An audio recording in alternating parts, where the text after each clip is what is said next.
The topics and opinions expressed in the following show are solely those of the hosts and their guests and not those of W4CY Radio, its employees, or affiliates. We make no recommendations or endorsements for radio show programs, services, or products mentioned on air or on our web. No liability, explicit or implied, shall be extended to W4CY Radio or its employees or affiliates. Any questions or comments should be directed to those show hosts. Thank you for choosing W4CY Radio. Welcome to the Ask the Expert show on W4CY Radio and Talk4 TV, where we bring you educational information from top local experts in the fields of legal, health, financial, and home improvement. Now sit back and listen to experts in family law, association law, hearing loss, business brokers, home care, along with many other topics. Now here are your hosts, Steve-O and Sophia. Hey, good morning. Welcome to another Ask the Expert show, where we bring you top experts in the fields of health, legal, financial, and home improvement. Another great expert today, one of my favorites. He's been with us well over a year, Dr. Eldred Taylor. Before I get to Dr. Taylor, today's show is brought to you by Henningen's Injury Attorneys. If you get injured, contact attorney Henningen, and you can call him at 404-835-4935.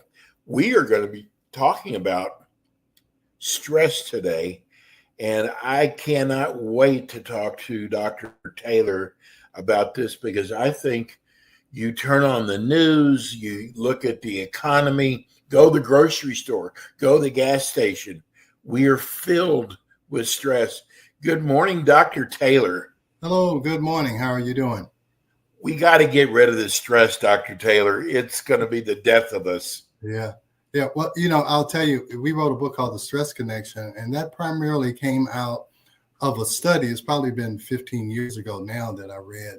And it said 75 to 90% of all visits to primary care physicians are for stress-related complaints or disorders. So I know we've done a lot of shows on stress, but 75 to 90% of the time, that's the cause of the reason why you're going to the doctor. So when I would go and speak to docs, I was like, we need to be an expert on stress if it's affecting 75 to 90% of our visits.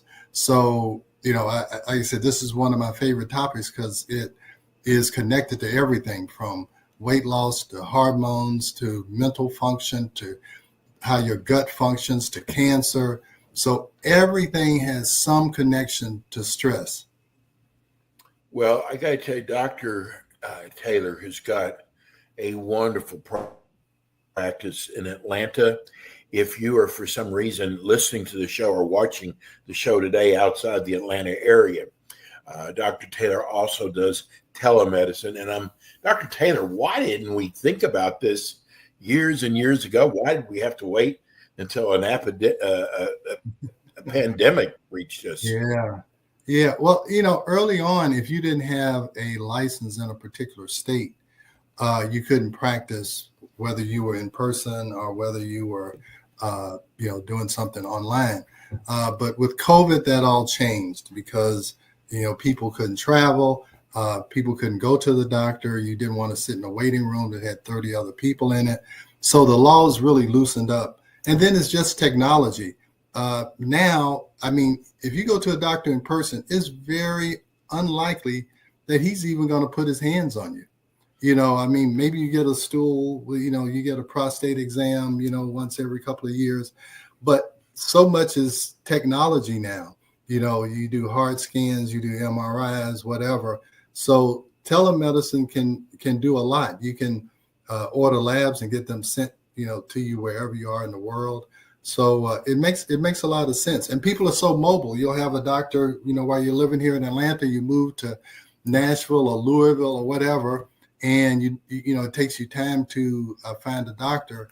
You can still communicate and be treated by the doctor, that you're in your original city or whatever. Dr. Taylor, we usually discuss what we're going to talk about on the show. And I don't mean to throw you a curveball, but I trust you so much. They say that we're living longer, which I'm sure it's probably true.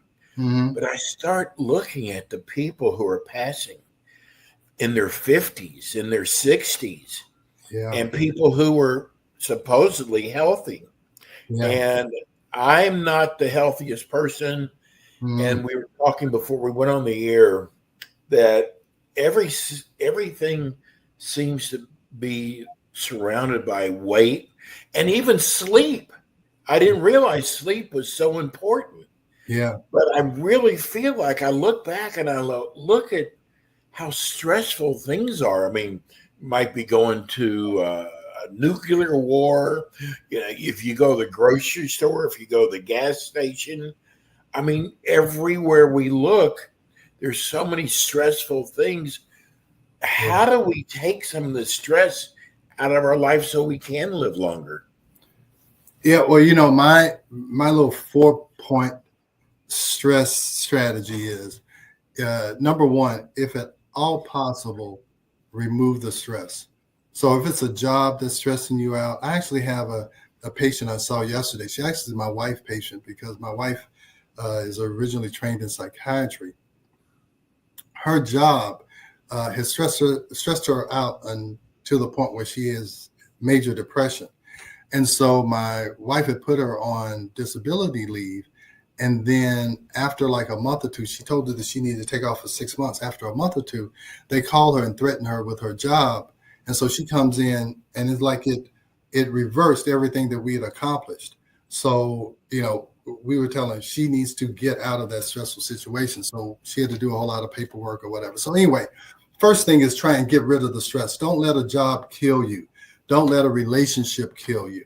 So that's the first thing. The second thing is try and change how you respond to the stress. Like turn off CNN, turn off Fox News. You know, just don't. You know, I agree. if the world blows up, there's nothing you're going to be able to do about it. You're just going Dr. Taylor, to. let me just interrupt you for a minute Yeah. because there's something going back to work. I have noticed that a lot of friends of mine Uh-huh. that their jobs that the companies they're with are now asking them to do a lot more work, not Right. any more money, Yeah. but so they don't have to have so many people on staff. And I am noticing that more and more. And I notice that's what is causing some of the stress out there. Yeah. And sometimes you see what happens, and I see this in the patients that I see, is that they're working from home, but they're working from the time they wake up till the time they go to bed. Right. So instead of having an 8-hour day where they go somewhere, they work, they come home, they relax, they'll start working first thing in the morning. And some of these companies, because they're international and these salespeople, they have to answer sales calls in China and answer sales calls here. So they're getting Right. Yes. and so you think you're better off by working from home, but really you're working twice as hard and you really have no guideposts of when to begin work and when to stop. So you're working yourself to death. And I tell these patients, hey, look, this job will kill you. And you know what they're going to do? They're going to go and find somebody else. They're not, Yes. you know, and your wife or your husband, your children, they're going to be, you know, at the funeral home crying, and your boss is just going to go back to work the next day. So, you know, you got to understand where you are in this company and how much more important you are to your family than you are to, you know, whatever corporation that you're working for. So, yeah, you need to get rid of the stress. Dr. Taylor, you know, I know you see patients that maybe aren't doing well, Mhm. and which I would think that would be stressful. You know, you become close with your patients, Yeah. and maybe you know that they might not have long to live, or whatever, they might have cancer. How do you deal with that when you come home from the office? Well, this is what I would tell you. Uh, I don't see a whole lot of terminally ill patients. Yeah, I've had some cancer patients who have come to me really too late for me to help them. Mhm. But I kind of say, I try to help people who are not well become well. I'm not necessarily the person who is taking care of sick people, trying to get them non-sick. So I don't see a lot of, you know, death and destruction or whatever. So, Thank God. and the reason why I changed my whole life is that I used to do OB, where you talk about sleep. You know, yeah. I had a lot of 2 a.m. deliveries and interrupted sleep, which I could handle when I was in my 30s. But when I got to my 40s, I couldn't handle it. I mean, it was too stressful on my body. Not that the work was stressful, but it was that interrupted sleep and trying to catch up with my sleep.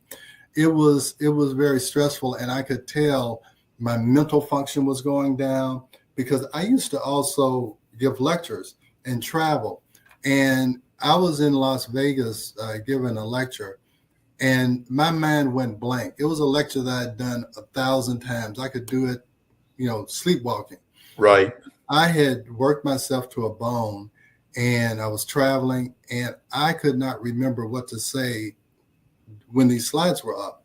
And the people who were there, they had heard me speak before. They knew there was something wrong with me. And so they called my wife. They made sure I got on the plane. And my wife, for 6 months, said I could not travel. I mean, I would go to the office and patients were talking to me, and I really couldn't process what they were saying. Wow. So I've been there, done that. And so I changed, I stopped traveling. I took some supplements, IVs, whatever. And I have arranged my life. I take Wednesdays off. That's why I can do this podcast. So Right. I have changed my response to the stress. I will not let my job, and I love my patients, but I'm not going to let them kill me. And if my patients are watching, I love you, but I'm going to take my vacations and I'm going to take my Wednesdays off, because, again, if I'm dead and gone, they'll go find another doc. I mean, that's just what I hear you. Yeah. So, all right. So but stress is very important, though, isn't it? Yeah, it is. And then the third thing you want to do is you want to repair the damage caused by the stress. And that's what I was talking about. You want to repair your adrenal gland. You want to repair your gut, help your brain to work better. So there's all kinds of things you can do with that, IVs, supplements. And then 4, stress is not going to go away. You have to prepare your body for future stress. You have to make sure that you have enough nutrients, you eat well, you sleep well, so that you can handle the stress that's going to come and not fall into that deep abyss of being non-functional because stress has overwhelmed you. Does stress disrupt hormones? Yeah, they definitely do. I'll give you an example, and that's why I said I wanted to touch on this, is that I had a patient yesterday or the day before who had been a long-time patient. We just been following our hormones. She'd been doing fine. It was just a check-in, but all of a sudden this time, we do it every 6 months, her estrogen, excuse me, her estrogen had like quadrupled, her progesterone was down. And so I was like, wow, this must be a lab error. What is going on? So we did a telemedicine, and I said, your numbers are just way out of whack. What's going on? So she told me her 93-year-old mother, who she had been taking care of, had passed away a week before she did that test. So she was trying to get her father situated, who's also in his 90s. So she was just saying it had been a stressful 4 or 5 months because she knew her mother was deteriorating and then she passed away. Right. And I'm like, that's it. She had gone where for years and years we had just kept the same dose. She was fine. It was just a little courtesy visit we'd have. And all of a sudden this time, and her symptoms had come back. She wasn't sleeping. She had hot flashes. And so that's what happened. And I told her, here's what happens when you have stress. A protein called sex hormone binding globulin gets depleted. So it makes you have more free estrogen. So even though she hadn't increased her estrogen dose, more of it was free and available. So it had taken her out of balance, even though this was the same dose she had been on forever. And so that's what happens. And I learned that a long time ago. Somebody can be doing fine and a stressful event comes around and their hormones go haywire. That's a lot of times what happens when patients are going through the fertility workup. A lot of times when we go through a fertility workup, because it's so stressful, and when it doesn't work and it's not taking, the stress from that actually works against you trying to get pregnant. And so a lot of times you'll see they'll go through this fertility workup, nothing happens. They'll say, the heck with it. We'll just adopt or we'll do something, whatever. And then all of a sudden they get pregnant because the stress of trying to get pregnant has been relieved. So yeah, stress definitely disrupts hormone function. So how do you treat that patient when they're out of whack like that? Yeah, well, here's what I told her. So we can do two things. We don't want to change your dose of medication. I'm telling you that this is going to, it's going to subside as soon as you get through your grieving process. Right. Now, I can get, we can do some things to help your cortisol go down, but if it's not too debilitating, I'm just telling you, it's nothing to worry about. You've been in a stressful situation. Hopefully, her parents were 90. She was doing well. She was like, she's in a better place. She's not, overly grieving. She's really kind of relieved that her mother's not suffering anymore. So hopefully her grieving process will be short-lived. Probably the most stressful stuff she's already gone through. Now it's more of a recovery stage. So she was comfortable with just waiting. I said, hey, look, in 3-4 weeks, if you're not feeling better, then we can do something. But I'm just letting you know this is due to what you've been through for 8-9 years. This dose has been perfect for you. The labs have said it was perfect. So she was fine. She was like, okay, thanks, doc. I'll just grieve and then we'll see what happens. So that's a lot of times what you have to do is really dealing with the stress, not the hormones.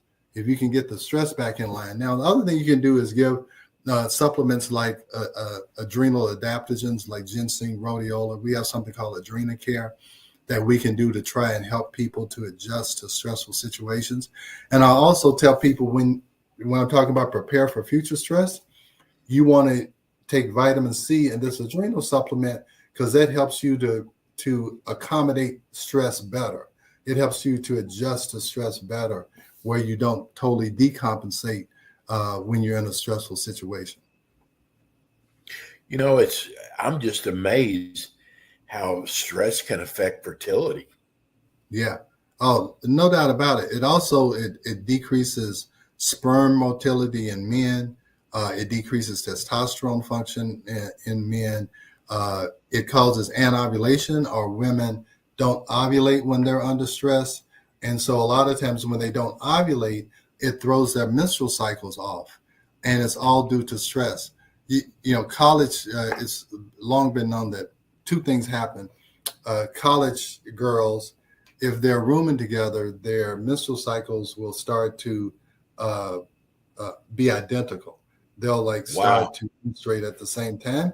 And the other thing that's shown is that when it's around test time or exam time, that a lot of times these women, these girls or whatever, they will begin to have irregular periods. Their PMS is worse because the stress of that exam period ends up throwing off their menstrual cycle. So stress causes anovulation, which is going to lead to infertility or temporary infertility. Also, it decreases sperm production, decreases testosterone. So yeah, it has a big impact. And maybe it's an evolutionary thing where the body says, hey, there's a lot of stress going on. Pregnancy is a stressful situation for the physical body. So maybe we don't want to have these two stresses going on at the same time. So it may be a protective mechanism for the body to not physically stress a woman out at the same time she's emotionally or mentally stressed. So stress can actually make menopause worse, and it can affect erectile dysfunction. Yeah. So here's the deal. Well, let's talk about erectile dysfunction. Okay. So when you're under stress, that means you have a lot of adrenaline. I mean, you're in this fight or flight mode. Well, in order to have an erection, the other part of your nervous system called the parasympathetic nervous system, which is what we call the rest and digest nervous system, that has to be dominant in order to have an erection. Now, men may remember, or maybe you go through it now every once in a while, even if you don't have erectile dysfunction, if you're stressed, or we call it performance anxiety. When a man is worried about performing, it's more likely he's not going to be able to perform. That's because he's so anxious about having an erection. He doesn't have an erection because his parasympathetic nervous system, which is the more relaxation type nervous system, is being overcome by the sympathetic nervous system. So stress has a part in erectile dysfunction. Now, there's also a cardiovascular blood flow part of erectile dysfunction, but the nervous system definitely has a part in it too. Now, just like I was talking about with the patient who her mother passed away. So that's menopause. So a lot of times women are going through menopause, sometimes in a very stressful part of their lives. You're talking about in their late 40s, early 50s. A lot of times that's when kids are going to college. A lot of divorces happen during this time, or they've happened previously. So, they may be a single parent, or they're worried about how they're going to pay college tuition, or now their parents are sick. They're 40 or 50, their parents are in their 70s and 80s. So they have all this stress going on. And at the same time, their body is going through a major change. And whenever your body's going through a major change, it's going to be stressful and it's going to cause what I call imbalances. So you have that natural change of menopause, and then you have the stress that may be exacerbating the imbalances. So now you have a worse situation. So you have to look at the actual female hormones, but we always, look at cortisol in these menopausal women to see if that needs to be addressed also. Dr. Taylor, your wife carries some of the best supplements around. Yeah. Is there a supplement for stress or something that takes the edge off? Oh yeah. We have a supplement called Serene Calm, and it's actually our Great best name. Yeah. It's our best-selling supplement. I mean, it really is. So its major ingredient is something called phosphatidylserine. And phosphatidylserine, it tells this little gland in your brain called the pituitary gland, it tells it to go back to its normal cortisol rhythm. So cortisol should be high in the morning and low at night. And cortisol mobilizes glucose so that you have the energy to do what you need to do during the day. So it's high in the morning, so you're energetic. At least you're supposed to be energetic. You get tired in the evening, you go to sleep, and then it starts all over the next day. When you've been under a lot of stress, cortisol can be abnormally high. And sometimes what will happen is it'll change its course, and it just is this straight line.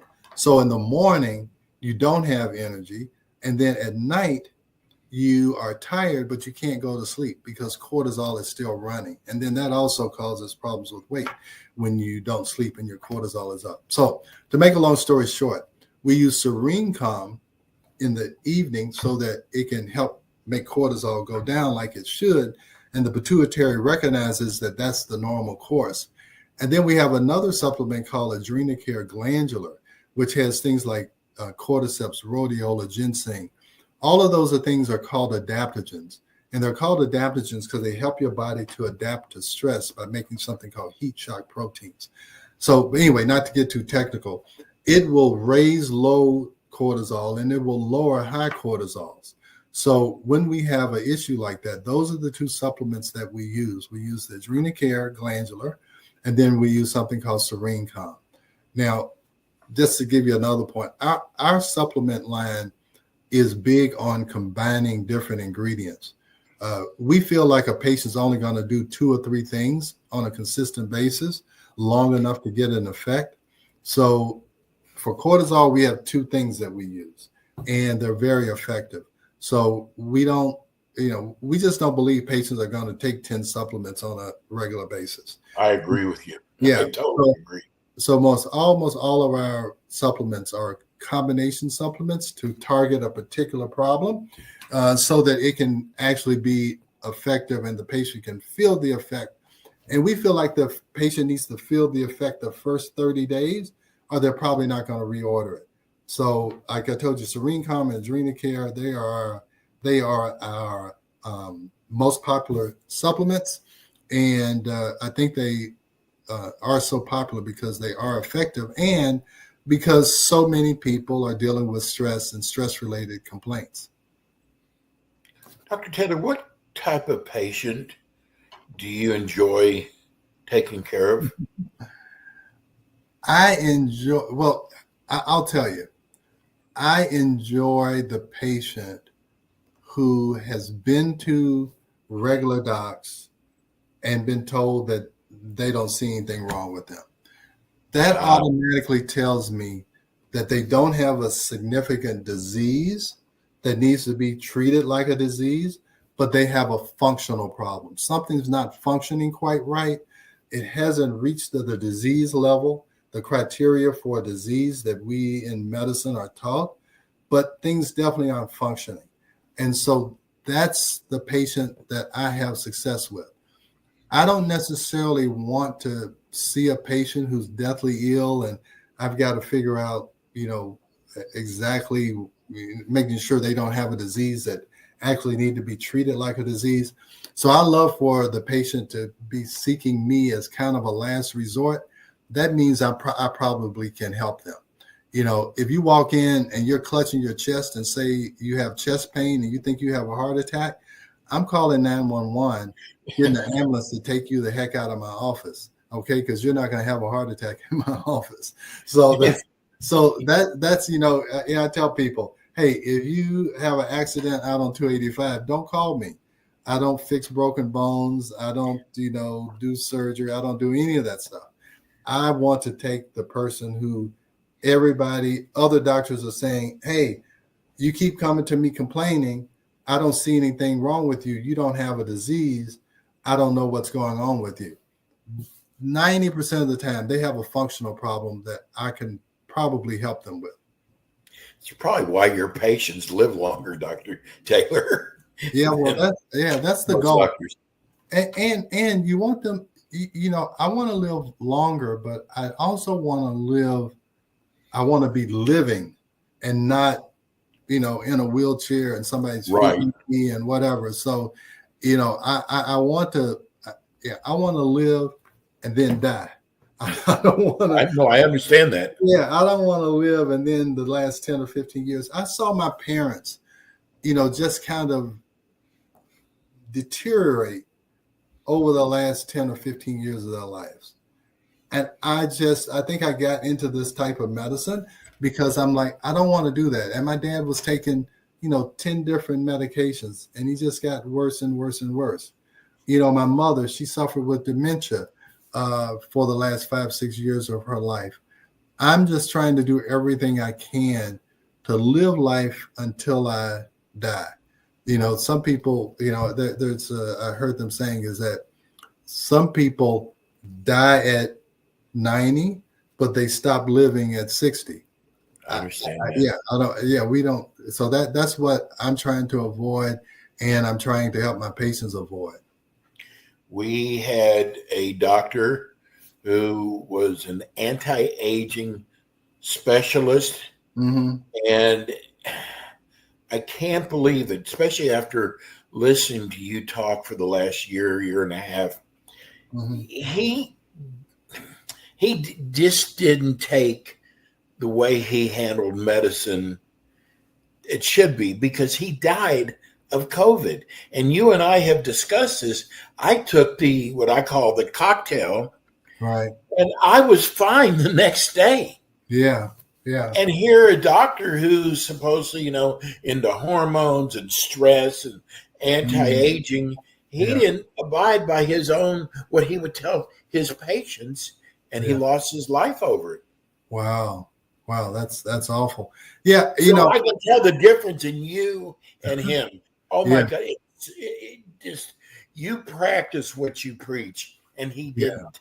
Yeah, and that's what I'm saying. To be credible, I think you have to practice what you preach. I'll tell you, there's not anything that I recommend to a patient that I haven't done myself.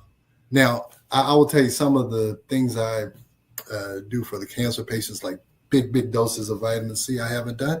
But before we do anything, or we recommend things to our patients, we pretty much do them ourselves. So yeah, we try to practice what we preach, and I think it's hard to believe some doc who's telling me to be healthy when he's obviously unhealthy. So Yes, right. so yeah, so yeah, we tried our best to practice what we preach. And boy, I tell you what, your diet, and I call it a diet, it's not a diet because you Yeah. do eat, is just, you've got me hooked on it. And I'm surprised how these plant-based foods Yeah, aren't bad, Dr. Taylor. I know. I'll tell you, I don't even think about eating meat anymore. And I'll tell you what prompted it is that I saw these patients who had cancer, early stage cancer, we were saying, and they were trying to do everything they could to help alleviate themselves of cancer or keep it from growing or whatever. And all of them were talking about how they stopped eating meat. So I'm like, well, let me see if there's any validity to this. And I was shocked. I'll tell you, I was shocked. I'm like, it is definitely a connection between eating meat and increasing cancer risk, and how if you stop, it slows down cancer growth, and you start eating plants that have all of these cancer fighting chemicals, and we're giving IV vitamin C, so you eat fruits and vegetables and things. And I said, okay, again, I got to practice what I preach. And so I went to a plant-based diet. My daughter kind of got me started on it also. And I'm telling you, I love it. It's such a variety of things you can have when you're talking about all the different, vegetables and things. And, sometimes we get in a rut where we think of vegetables as a salad, but you can be very creative by using vegetables and fruits and plant-based. And there's so many plant-based things that you can buy in the grocery store that mimic meat. So it helps you to control your weight. It helps you with your energy level. It helps your gut to work better. You're going to have more frequent bowel movements, which help you to detoxify. So, yeah. Dr. Taylor, remember when we did our show on plant-based cooking? In fact, we're going to get your daughter on because she's actually a chef when it comes to plant-based foods. But the show that we did about plant-based foods was probably one of our biggest shows.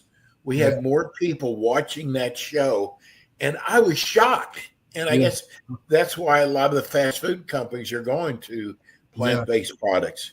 Yeah, I think this, new generation, millennials and whatever other generations, X, Y, Z generations, they are a lot more health conscious.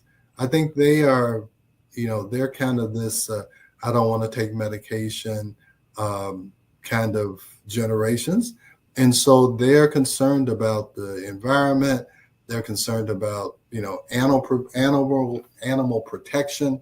So, it's become very popular. If you go on YouTube, there's all kinds of plant-based chefs show you different things you can do with plants. We make carrot hot dogs that really taste like hot dogs, and they're really carrots. It's just all types of creative, innovative things you can do with the plants. And you can learn it all on YouTube or Google, or, there's all these plant-based chefs and cookbooks. So it really opens up a whole new line of thinking when you're talking about what you eat. Well, the name of your practice is Taylor Medical Group. Actually, you can go to your website.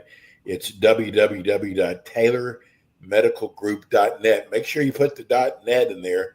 We had several people call us and say it's not working, but you got to put in .net. Dr. Taylor, for those who are listening on radio, give them your phone number also. Yeah. Our office number is 678-443-4000. 678-443-4000. And then again, you can go on that website and you can book an appointment. And we try to make our website very informational. So if you have any questions about what I talked about today, a lot of that information is on our website. And if nothing else, you can just go there and learn something, and maybe you can put it into practice, yourself. Well, we so appreciate the time you give us each month, and thank you so much. You were definitely God sent, Have a wonderful holiday weekend, Dr. Taylor, All right. and we will see you again next month with more Ask the Experts. Thanks, All right. Dr. Taylor. All right. Thanks a lot, Steve. I love this guy. I mean, he's amazing. I mean, listen, if you've got something that your doctor says that I don't know what it is, you know what? Give Dr. Taylor a call. Go to his website at taylormedicalgroup.net. And I'm not saying for sure Dr. Taylor can help you, but I got to tell you something. You got a much better chance. I'm just so glad we have him. And that's going to bring us to the end of the show today. We will be back with you again next Tuesday with more Ask the Experts. Next Tuesday's actually going to be, we'll probably repeat today's show because that's the 4th of July. And that'll be our first time we'll be doing a repeat. So it'll be repeating today's show if you missed any of it. Have a wonderful week. God bless everybody. See you soon.